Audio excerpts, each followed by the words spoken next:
Hey everybody, good morning. Michael, Craig, Philip, Arturo, Pat, Tim, Jody, Larry, Kimberly, my lovely wife, Mary, Muku. Morning everybody. Remember, if you want to chat with me just like these fine folks, you gotta subscribe, hit the button right down here where the monster can is. There's a little green button logo, Jeffrey Turnmeyer Trading. Click that button and you'll be a subscriber. Then you get to chat during the live stream. And if I'm no longer live, you'll have to leave a comment down below. While you're doing that, you might as well expand the description and click the link. $5 gets you in Discord and you come chat with me all day. So find out all the good stuff that I don't necessarily talk about on YouTube. Good morning. Glad to see everybody. Space Cowboy, Valerie, Alan, Maurizio, Sledge. Glad to have everybody here this morning.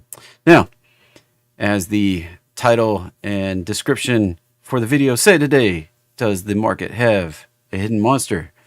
Let's talk about it. What might be the hidden monster? Let me know in the chat if you got a guess what might be an indicator of a hidden monster for the market. And if you have a guess, anybody? Well, let's pull it over and share the screen. So, what we got here... Oh, yeah, plus awesome jokes and memes in Discord. This is the Triple B corporate bonds. Or whatever you call it. Triple B, credit. Triple B rated credit. Now, in times of financial stress, we see this thing start pricing in the risk that companies don't pay back their debt. They go out of business. Right now, we're on a downtrend, 1.52%. Let me rezoom this a little bit. Maybe it's a little clearer.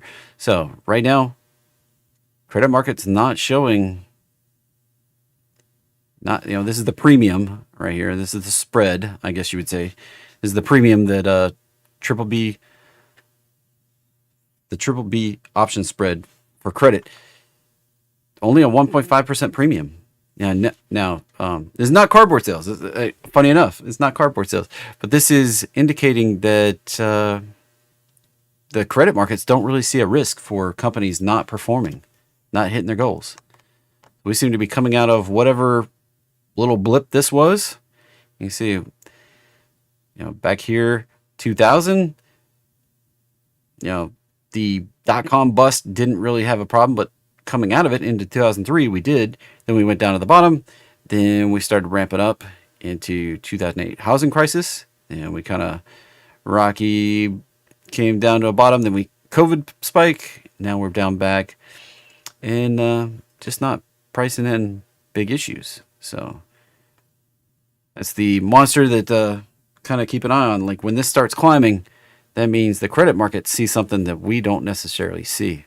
Right now, they're not necessarily seeing. The companies are going to not be able to perform on their earnings estimates and have higher than. Even though we've got problems with interest rates for capital expenditures and stuff like that, some businesses are going to experience bankruptcies due to just the fact they're zombie companies. Right? They've borrowed money, and to continue to borrow money, they're not going to be able to afford it. So there is risk out there that way. Now, this one's an interesting one. Interesting. The race in AI chips right here. NVIDIA versus Intel versus AMD. Now, roll back to 2021. We had NVIDIA rolling with about 2.4 billion. This is per quarter in sales. AMD, this is for data center segment only, not for the entire company. AMD seeing a reduction in 8 billion. And then Intel selling 5.7 billion, the big dog right here. Now, roll on forward, Intel still ramping it up into the first quarter of last year. AMD increasing 1.4 billion, and even AMD ramp it up. So NVIDIA ramp it up, AMD ramp it up, even Intel ramp it up into the first quarter of last year. Now, moving on down, second quarter, everybody kind of stable. Intel starts losing sales a little bit to data centers. Rolling on down into the end of last year, seeing Intel and AMD come closer in line. NVIDIA, excuse me. NVIDIA and Intel coming closer in line, and AMD just kind of hanging out third place in the middle. Getting all confused here. Now, first quarter of this year, nice jump. They kind of flip-flopped here. We see NVIDIA taking over, Intel lagging, and everybody's stealing a little bit of market share out of AMD there. And then look at this. Second quarter, the sales we just got through a whopping $10.3 billion on NVIDIA. That's why the stock price is hyped up right there. Now, can they continue this? I don't know. Chip sales are funny. They're fickle. Like I was just starting out talking about, capital expenditures by companies. You got to borrow money a lot of times, and how much money are they going to be able to borrow with the interest rates still climbing? Now, AMD in the middle here, 1.3. They've been holding steady. They announced a new chip GPU system designed for data centers that's going to outperform anything that NVIDIA currently offers. That's an interesting tidbit, I thought. And then we have Intel over here, just still hanging out, just being stable. So there you go. There's their year-over-year data center sales growth. We do have a little decline for AMD and Intel, while nice 171%. Now, you've heard me talk about price to sales before, and NVIDIA hanging out 42 price to sales, AMD hanging out 7 price to sales, and then I don't have Intel's memorized, but these guys are going to have to grow 400% of their sales. Not just a double. They're going to just to maintain their stock price where it is. They're going to have to increase sales 400%. Think about it. Just to get back to historical levels for their price to sales ratio. So, doing a good job increasing their data center sales, and the ChatGPT, the thing we all know about, the big AI thing, right? Like, how many GPUs do you think they run ChatGPT on? And it's roughly, the rough estimate is 10,000 GPUs. That's about $100 million. Now, where's the other $100 million just for one AI project? Where's the other, like, $10.2 billion in sales? Now, that would assume that we still, a Chat GPT size AI system that many times in a quarter just to keep the sales. And we're going to have to grow it. So be careful out there chasing NVIDIA. This is kind of a ridiculous growth number. I don't think it's maintainable. The stock price appreciating from where it is needs this to keep growing. I don't know that the market's going to keep growing. And remember, this one releasing a GPU that outperforms anything that this one has right now. Now, this one, constant battle, the entire existence of these two companies back and forth.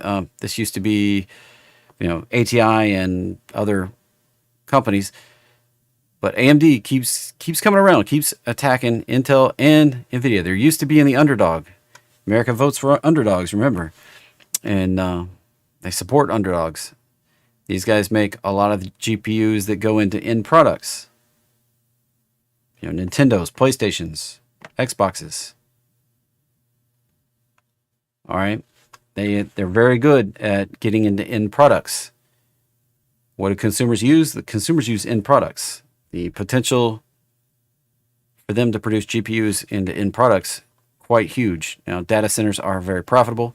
Like I said, they've got a plan there too. So just keep it in mind if you're unfamiliar on the state of the AI chip race. There you go. That's kind of my little update. I'll keep circling back around to this. I'm a nerdy dude and check into this stuff, you know. So anyway, what do we got going, cooking for today? Well, we probably have to start with disclaimer. So all trading involves a substantial risk of loss. Past performance not necessarily indicative of future results. I may be full of crap. This presentation intended to be informational, educational, and fun. It is not a recommendation to buy or sell anything, financial instrument or otherwise. If you desire personal financial advice, you need to hire and consult a financial advisor. Now, there's many people out here that do what I do. You may recognize some of the market leaders. Let's pull up a chart and talk about something before I do my normal spiel here. Pulling a blank on the, let's see, market. Yeah, MKTW. Got my ticker confused there. Look at this chart right here. This is a public company that does what I do. Now, let's go visit their website real quick. You may recognize some of these names. Let's go down here and grab the website. Let's pop this up. All right. And maybe you don't recognize this, but look at this. Who recognizes these? Like Brownstone Research, Chankin Analytics, Chankin Analytics. I recognize that one. Investor Place. I get email from them. Rogue Economics, Stansbury Research. Heck, this is half of my freaking email box every day right here. These companies. They do what I do. Now, if you've bought anything from them, are they trustworthy? Are they loyal? Do they actually help you make money? Or they just put out a bunch of junk? Now, looking at it, they're bringing in $100 million a quarter. I mean, circle back, 126 million, 127 million. Jump into their financials. Their price to sales right now, 0.09. Wicked low. Their price to earnings, 52. That's kind of high. So, kind of a weird discrepancy there in their price to earnings versus price to sales. Their gross profit, 87%. So any money you give them, 87% of it's profit. And bringing in $500 million in financial publishing. Yeah. So this is interesting. I wanted to call out financial publishing right here, and so $500 million in financial publishing. I'm nowhere near that, folks. I mean, I'm not out here to take your money. Market's open. Let's actually talk about it. So, right there. I just wanted to call that out there. Point it out. This is the industry I'm in. I mean, this is what I do. I do financial publishing. I make a little money off of this. Support my family. But be careful who you invest in. All right. There you go. I just wanted to point that out there. These are the big dogs. This is the only public company, and I do not work for them. I work for a much smaller company called Financial Media Corporation. So there you go. They provide all the marketing and stuff like that. So yeah, they're raking in the dough. Like literally. Just imagine if I had a piece of this. I mean, but I don't. Not this kind of piece anyway. So like I said, you may recognize some of those brands. I certainly do. That's like half of my email inbox every day. Especially like Investor Place, Stanford Research, Rogue Economics, Chankin. Yeah, like I said, lots of these. I get hit every day. So even that Tradesmith down there, I've seen that one a lot. So be careful out there who you put your faith and money into. I guarantee you can't join a Discord server and talk to any of these gurus. I bet they're all full of crap. I bet they don't even trade with their own money. Anyway, moving on. All right. Not trying to tout my own horn. I'm out here to help people actually get ahead, not take your money. So hopefully you find value. Now, S&P hanging out here. Are we going to get the bounce? That's the big question. The big question. We seem to be on the path up to the orange box. Look at the simplified, just daily close chart. Looks like we're headed up right here. That's the big test. And we may do this into, we may retrace like this one more time. We may climb up a little bit more. We may do this and one more. And we may do something like that. If we can break out above this zone, it's indicative that we're going on up. If we turn down from right here, indicative that we're going right back down here. So keep it in mind, all right? That's the kind of the diverging paths that we got right now. This can be all the correction we needed to go higher. So I'm super cautious because there's this potential sitting there. There's still the potential that we do something bigger. It hadn't been resolved, but this price action right into this low indicates this is corrective, which would indicate this is the trend move. This, this move that we've been on, this super bullish, one of the top 5% moves that we've ever had in the market since World War II. This bullish move here is the trend move. This is the correction. We can get continuation. Hopefully, that's what the price action is telling me, that we're going to get continuation. I am biased long. I've been biased long.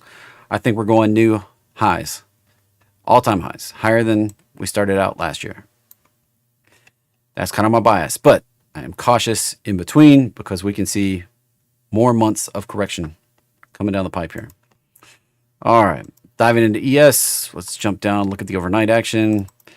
Not exactly the most constructive overnight action that I've ever seen here. Still holding above the roadmap line on the 30. Still holding above on the hour. This is kind of a retrace. If we hold in here, so support right now on ES around 44.25. We get below that, watch out. We're going deeper. If we can hang up out above that, probably going higher. Up to the orange box.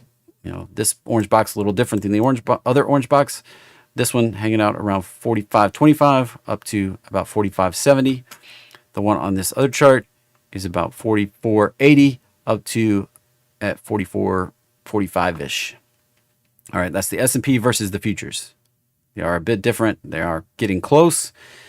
The current futures contract does expire in 2 weeks, 3 weeks, 2 weeks, 2 weeks, 2 weeks. Yeah.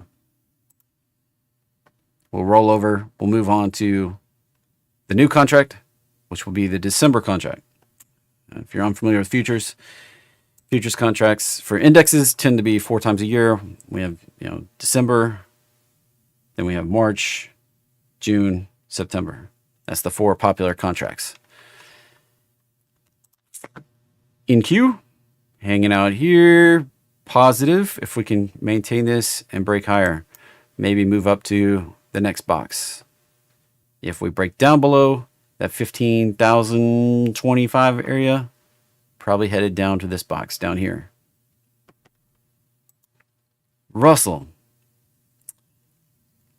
Cautious on Russell. Russell on the daily chart looks a bit different. We're hanging in here right on the roadmap line, unable to break above that 1885 level that I've been looking for. We've been unable to break above it. We could see a bearish flush in Russell. That's our small caps. That's like IWM, if you're unfamiliar. NQ is QQQ, if you're unfamiliar. If you haven't ever looked at futures and related it to actual ETFs and tickers in the regular equities market. Oil. Potentially gonna break out here. This is looking positive. I may be fishing for a position in UCO here in the coming days.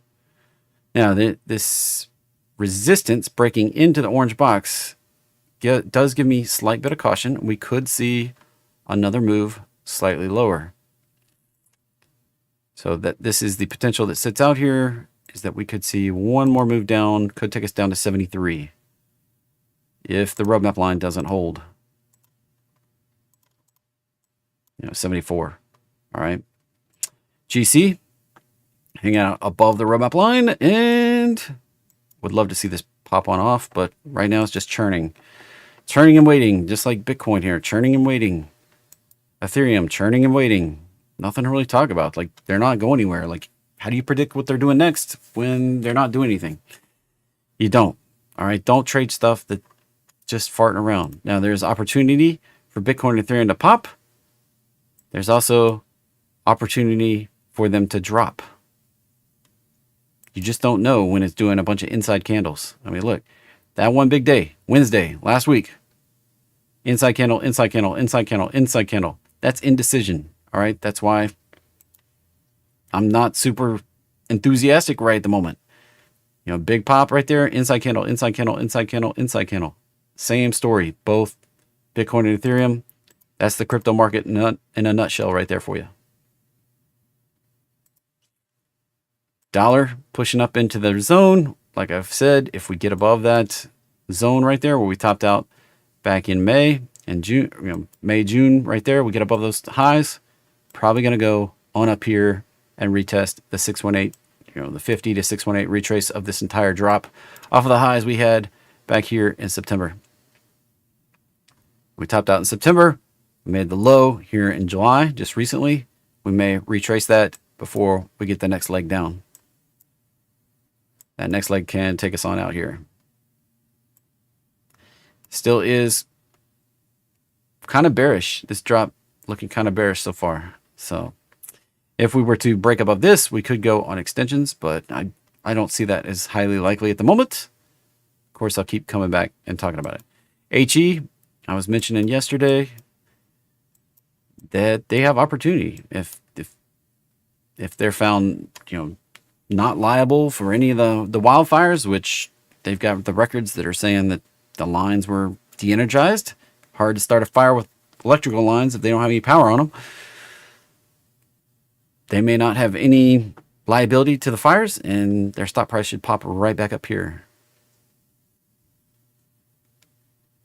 if that's the case. So opportunity to potentially grab some of this, maybe on another dip. Let's look at it a little closer here. A little bit tighter on the price action. So far, that's looking like that might be the low, coming up to the rub-up line on the hourly. You can see it was very thinly traded until this incident in Maui. Now we're getting a whole lot more volume pushing in, a whole lot more interest. This looks kind of like a 5 up. If we get a 618 retrace here, this could be opportunity. We do the measured bounce thing. We come down to this 1150 area, hold support, turn back up, break above this hourly roadmap line. It's game on. Now, I'm going to set an alert right down here about 12. If we see that retrace back down in here, bounce, watch out above.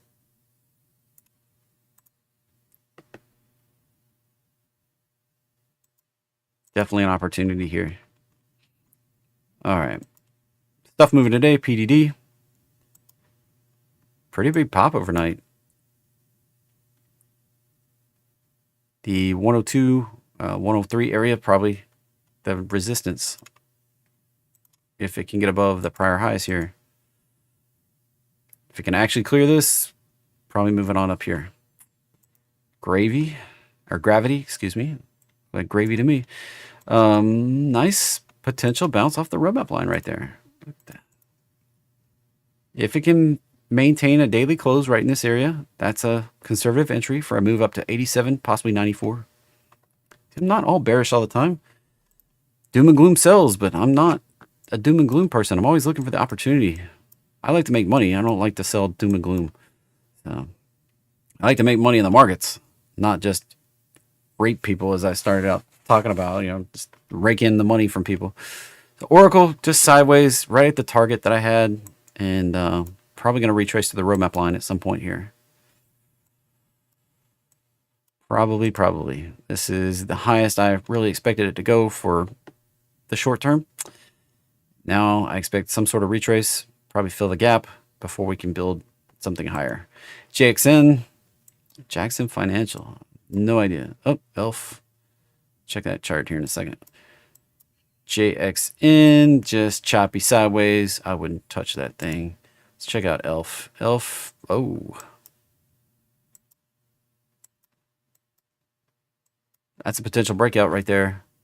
This is a Echo Trade pattern. Echo Trade people. There you go. That's the thing I was waiting on. That was the alert I set, what, a week ago during the live session. Looking for a move to 143, possibly 151. I may have to jump on that.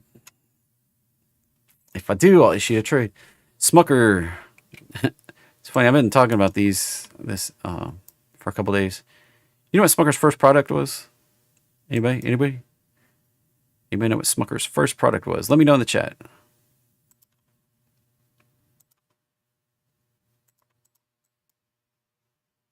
Looking a little bearish.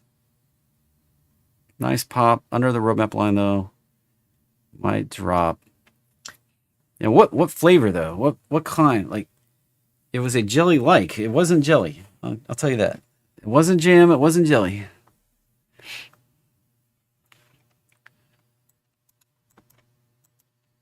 Smucker's first product was apple butter.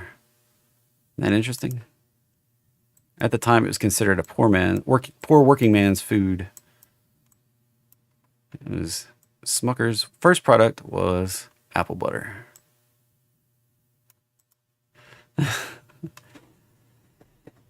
Interesting, right? They had a whole big article in Wall Street Journal about their return to work strategy. They have what they call core weeks. They have 22 core weeks that they've designated out of the year, and they require employees to be in their Ohio office. And it's what do you call it, Ohio? Can't even pull a complete blank on that.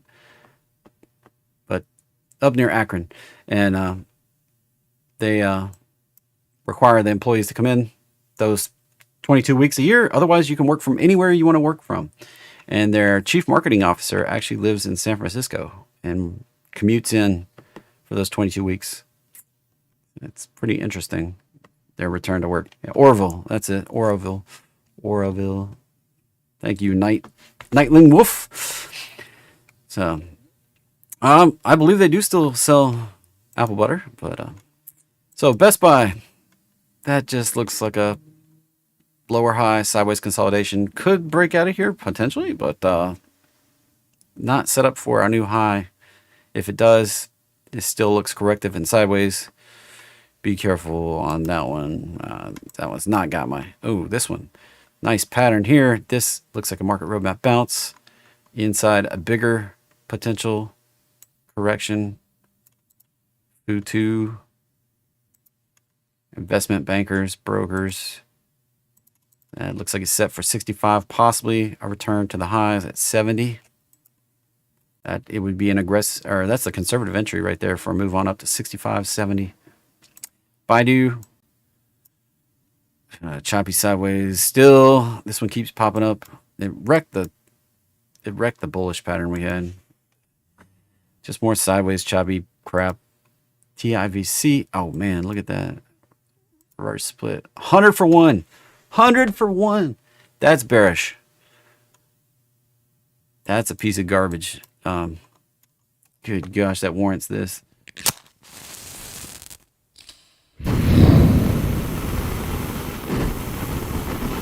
That is a dumpster fire if I've ever seen one.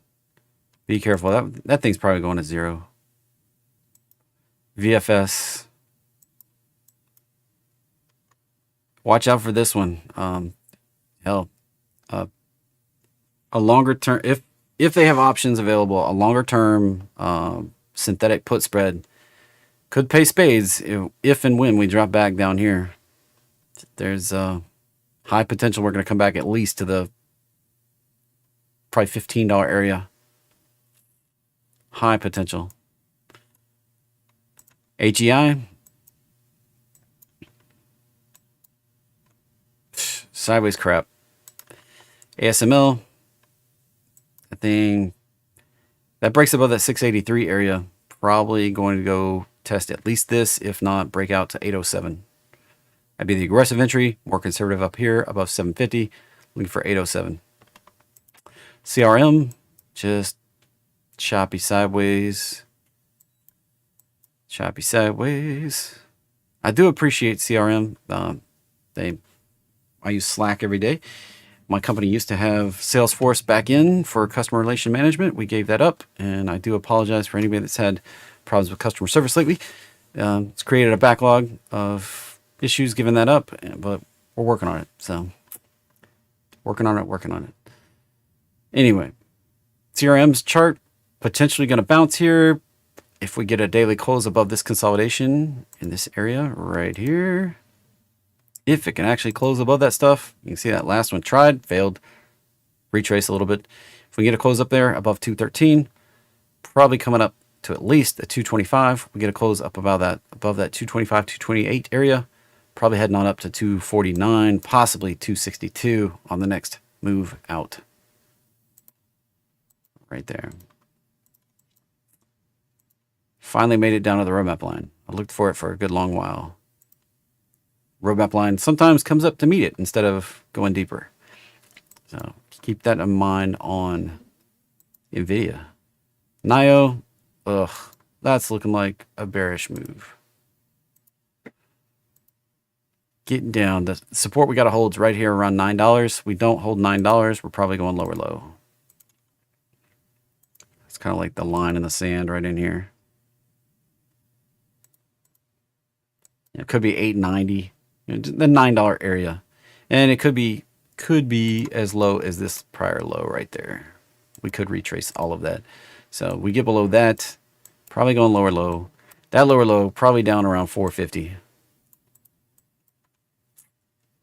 If we were to turn up, break above probably that right there, we could go up here. There you go. There's the path on NIO, whatever. China Motor Vehicles. All right. That's the list. There was not much moving today. That was the list already. So already kind of got it all.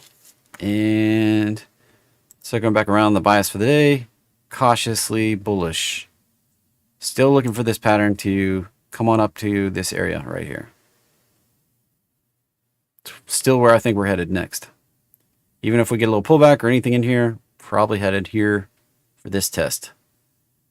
If we pass the test and break on out, we're going higher. If we reject the area, probably coming down here. All right. And it's sideways to higher. I mean, this on a daily close basis, we're higher. And it's green. It's not major green, but it is green. 13 points. You know, on average, as long as I've been trading, a big day in the S&P 500 is 30 points. All right, keep it in perspective here. You know, the history of me trading, a big day in the S&P 500 is 30 points. It doesn't matter if it's 30 points when we were at 1,000 or 30 points now. A big day is still about 30 points. That's a big market mover day. It's just about how much we tend to move it in a day. And we've been seeing some outsized moves lately, and we've kind of gotten used to it, but just keep it in mind, 30 points is typically the big mover day. Now, we haven't had like a 100-point up day in a while. We might get one. It's not unusual. But, you know, those 1% days where we move 1% in a day, we don't get a ton of those. We do get them about every maybe 5 to 8 days, 5 to 8 trading days on average. Of course, when we get volatility, we get a whole bunch of them right together, and then we don't get any for a while. But, you know, just keep it in mind. All right. Probably heading this year up to this area here and retrace. Now, coming up at 5 p.m., I'm doing 30 minutes of awesome. I will do your requests for 30 minutes at least. So you might want to make sure you're subscribed.